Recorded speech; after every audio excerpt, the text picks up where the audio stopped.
या व्हिडिओमधून आपण पाहणार आहोत शनी महाराज वक्री झालेले आहेत, शनिदेव वक्री झालेले आहेत, तर त्याचा मीन राशीवर काय परिणाम होताना दिसतो.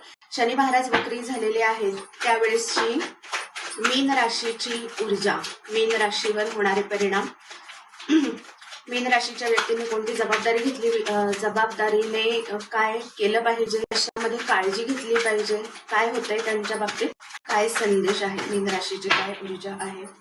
लास्ट शफल, मीन राशीची ऊर्जा, मीन राशीसाठी काय ऊर्जा आहे, काय संदेश आहेत मीन राशीला.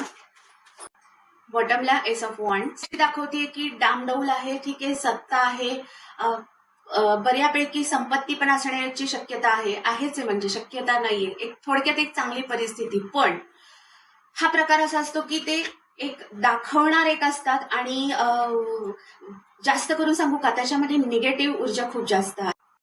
खूप छान संधी येत आहेत तुम्हाला. येस, इतके सुंदर कार्ड्स आहेत ना, हे असे कृपाशीर्वाद मिळत आहेत. हा जो पिरियड आहे तुमच्यासाठी अतिशय सुंदर आहे. द स्टारचं कार्ड आलेलं आहे. हे दोन कार्ड याच्या बाबतीत आहेत. जर कामाच्या बाबतीमध्ये तुम्ही बघत असाल की